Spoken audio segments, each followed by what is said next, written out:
A obesidade é uma doença crônica, grave e de difícil tratamento.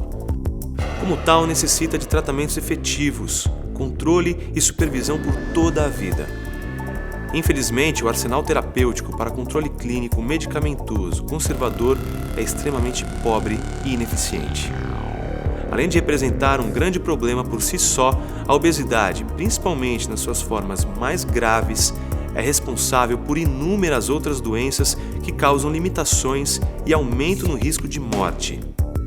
Entre elas destacam-se o diabetes tipo 2, a hipertensão arterial, o aumento do colesterol e triglicerídeos, a apneia do sono, artroses, além de diversos tipos de câncer. Além dessas enfermidades, que podem causar grande sofrimento físico, a obesidade também acarreta inúmeras limitações que roubam a qualidade de vida das pessoas. A cirurgia deve ser encarada como um dos passos rumo a uma vida mais plena e saudável. Está amplamente estudada e documentada no mundo todo como a forma mais segura e eficaz de tratar a obesidade severa. Nos próximos minutos, pretendemos mostrar quais são as etapas para percorrer todo o caminho, do pré ao pós-operatório tardio, compartilhando informações importantes para um tratamento seguro, eficaz e confortável.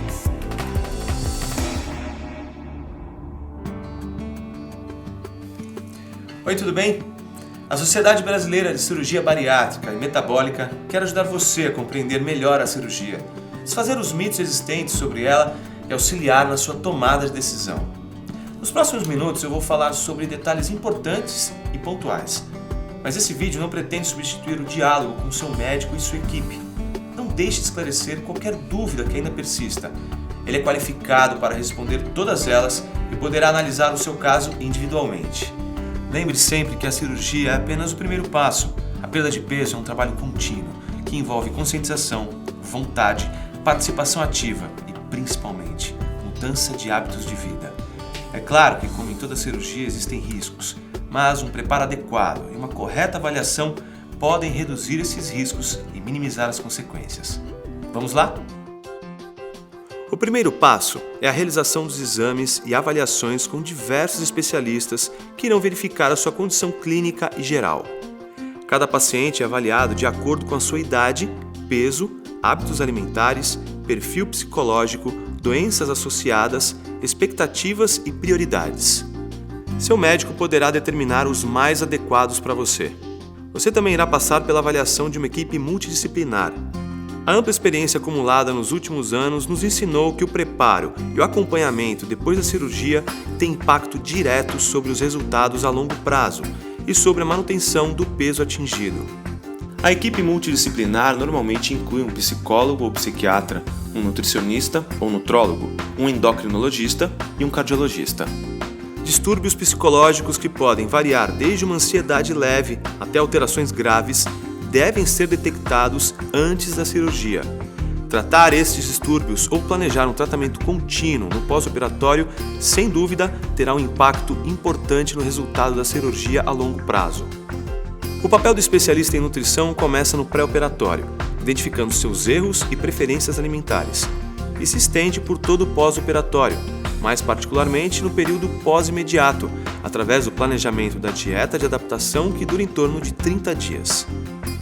As mesmas modificações promovidas pela cirurgia que levam à acentuada perda de peso e à melhoria no estado de saúde também levam a uma diminuição no aproveitamento de alguns nutrientes, necessitando, consequentemente, de reposição e monitoramento, independentemente da técnica empregada.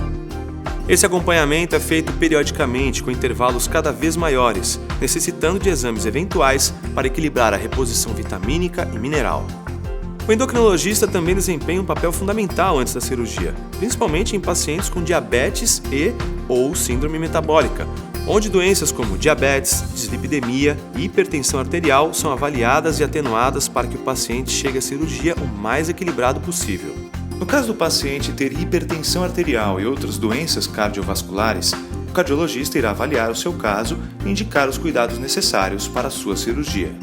Após todo o preparo e avaliação, depois de receber todas as orientações e esclarecimentos sobre o procedimento escolhido, será necessário que você providencie a documentação para sua internação hospitalar.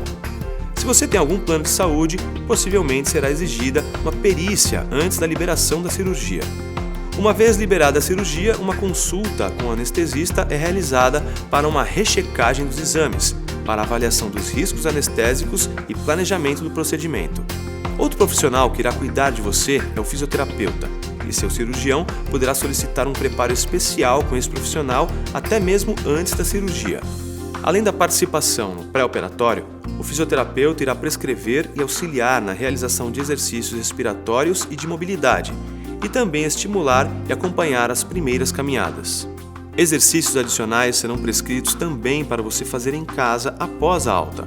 Estas recomendações são fundamentais para reduzir os riscos de diversas complicações, principalmente as pulmonares. Primeiros passos dados, você estará pronto para a sua cirurgia e pronto para mudar de vida. Uma das maiores dúvidas que recebemos no consultório é: como é feita a cirurgia bariátrica e quais são elas? As cirurgias podem ser feitas por um procedimento minimamente invasivo, chamado de laparoscopia, ou através de um corte único de cerca de 30 a 15 centímetros, numa cirurgia com o abdômen aberto. No caso da videolaparoscopia, são realizados cerca de 5 a 7 pequenos cortes no abdômen, por onde são introduzidos uma microcâmera e delicados instrumentos para a manipulação dos órgãos e tecidos. Suas principais vantagens são: maior segurança devido à menor incidência de complicações em geral. Menos dor e mais conforto, permitindo uma recuperação mais rápida e retorno precoce ao trabalho e às atividades diárias. Menor risco de desenvolver hérnia no corte cirúrgico. Menor risco de infecção da ferida operatória. E melhor resultado estético por deixar menos cicatrizes. Apesar do procedimento por vídeo ser o mais comum, eventualmente uma cirurgia aberta pode ser necessária. As razões mais comuns para isso são basicamente duas. A primeira, cirurgias abdominais prévias ou fígados muito grandes devido à obesidade e à esteatose muito grave. E a segunda, intercorrências cirúrgicas e anatômicas que comprometam a perfeita identificação e manipulação dos órgãos. Quando isso ocorre por uma questão de segurança do paciente, um procedimento começado por videolaparoscopia pode ser convertido ou transformado numa cirurgia a céu aberto. Essa decisão é tomada pelo cirurgião no momento da cirurgia, mas sua ocorrência é extremamente rara. No Brasil são realizadas várias cirurgias, que são reconhecidas pelo Conselho Federal de Medicina, entre elas a banda gástrica ajustável, ou cirurgia do anel, e as derivações biliopancreáticas, conhecidas como cirurgia de Scopinaro e duodenal switch. Por se tratarem de cirurgias de exceção, vamos falar aqui das duas técnicas mais utilizadas no Brasil: o bypass gástrico e a gastrectomia vertical, que são realizadas rotineiramente no Brasil em grande quantidade. Então, vamos nos ater aqui a essas duas últimas. O bypass gástrico, também conhecida como cirurgia de Fogg-Capella, devido ao nome de alguns de seus idealizadores, é a cirurgia mais realizada no Brasil e a com maior número de pacientes já operados no mundo. Consiste na criação de um pequeno estômago que, desviado para um ponto do intestino delgado, encurta o trajeto dos nutrientes até a porção final do mesmo, chamado jejuno. O estômago fica então dividido em duas partes, uma menor, por onde o alimento irá transitar, e outra maior, que ficará isolada, mas que ainda produz sucos digestivos que irão se encontrar com o alimento mais adiante e auxiliar no processo de digestão e absorção. Complicações relacionadas a esta parte isolada do estômago são muito raras e não trazem nenhuma consequência, a não ser a dificuldade em visualizar esse segmento em uma endoscopia. No passado, pensava-se que os mecanismos que levavam à perda de peso nessa cirurgia eram apenas pela redução do estômago, causando limitação na ingestão e dificuldade na absorção dos alimentos. Hoje, sabemos que é muito mais do que isso. Diversos hormônios produzidos no aparelho digestivo se modificam e contribuem para a redução da fome e aumento da saciedade. Além disso, estes hormônios têm um fundamental papel no controle das doenças associadas à obesidade, como a diabetes tipo 2, hipertensão arterial e dislipidemia.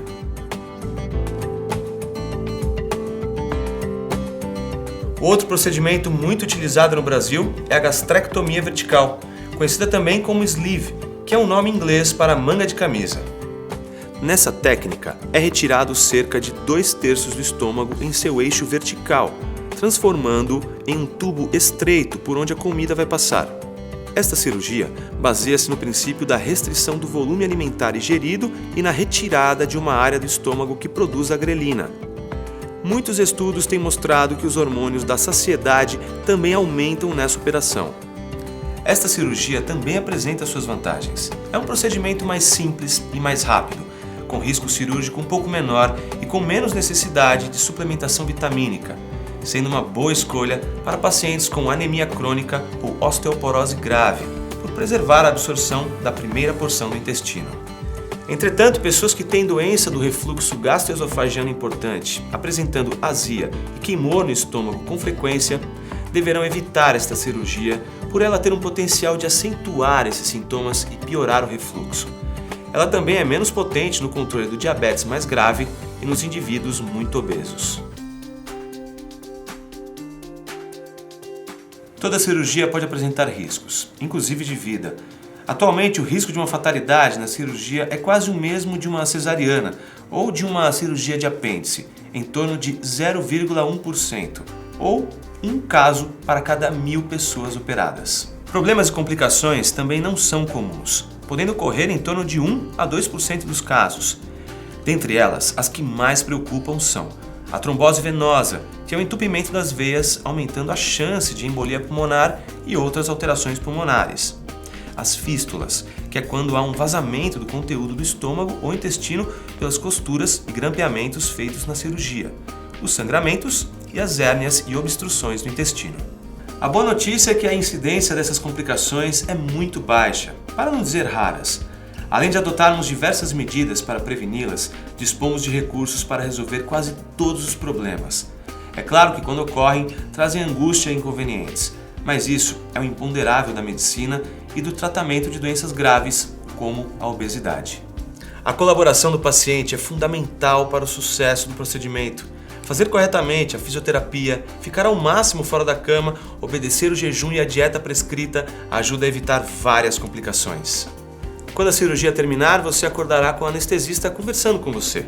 Assim que ele julgar possível, você irá para uma sala de recuperação anestésica e só será liberado para ir para o quarto quando preencher parâmetros de segurança pré-determinados.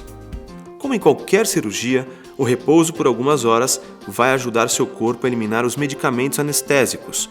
Após esse tempo, é bom sentar-se na cama por alguns minutos para não ter o risco de sentir tontura ao se levantar. Posteriormente, você já poderá caminhar, ir ao banheiro e ficar sentado na poltrona do quarto. É importante não ficar o tempo todo na cama, ajudando a evitar complicações. Em alguns casos especiais, um dreno é deixado próximo à região das costuras, que deve funcionar como um sentinela para ver se tudo corre bem por lá. A decisão de deixar um dreno é do cirurgião e muitas vezes ocorre durante a cirurgia. Depois de uma semana, o dreno e seus pontos deverão ser retirados. Se você faz uso de medicamentos para hipertensão, diabetes, depressão ou para tratar qualquer outra doença, não deixe de falar com seu médico para que ele avalie e reprograme suas medicações. É comum pacientes hipertensos ou diabéticos melhorarem após a cirurgia ou até ficarem livres desses tratamentos. Logo após a cirurgia, você receberá medicamentos através do soro e de injeção subcutânea, que irão ajudar na recuperação e prevenir complicações.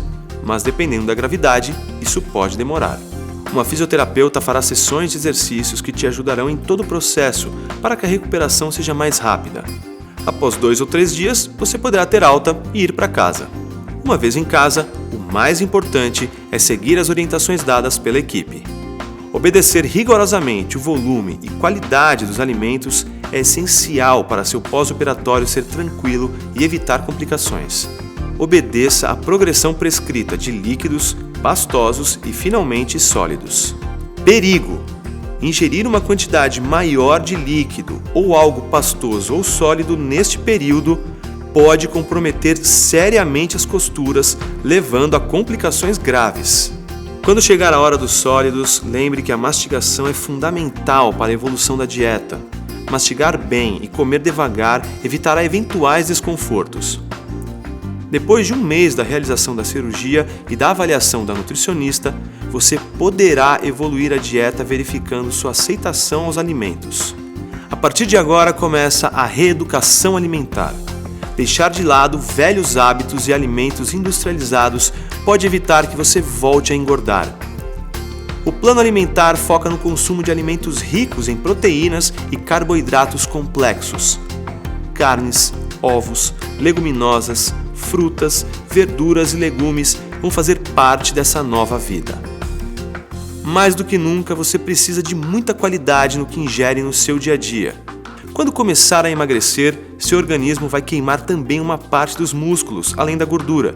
Então, aqui entra a atividade física para preservar sua massa magra e facilitar a eliminação da gordura, levando a um emagrecimento mais saudável.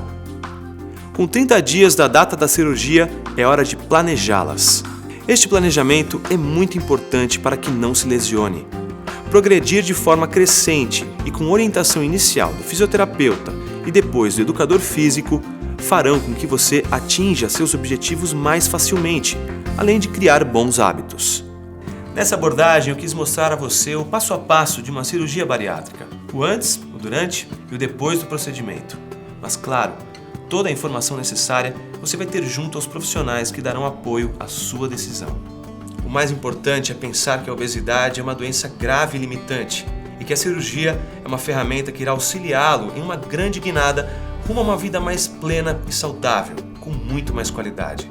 Devemos lembrar sempre que grande parte do sucesso dependerá do quanto você irá aproveitar essas ferramentas e mudar seus hábitos de vida. Fazer revisões anuais com seu médico e com a equipe multidisciplinar, acompanhadas dos exames de rotina, manterão você no caminho certo ao longo de toda a sua vida. Procure, leia, se informe, pergunte e, principalmente, acredite que você pode e deve mudar sua vida. A Sociedade Brasileira de Cirurgia Bariátrica e Metabólica acredita que informação e respeito ao obeso é parte fundamental na contínua luta contra a doença da obesidade, contra o preconceito e a desinformação. Visite nosso site e acompanhe as nossas mídias sociais. É parte da nossa missão, além de auxiliar nossos membros, levar o conhecimento médico de qualidade para toda a sociedade. Até a próxima!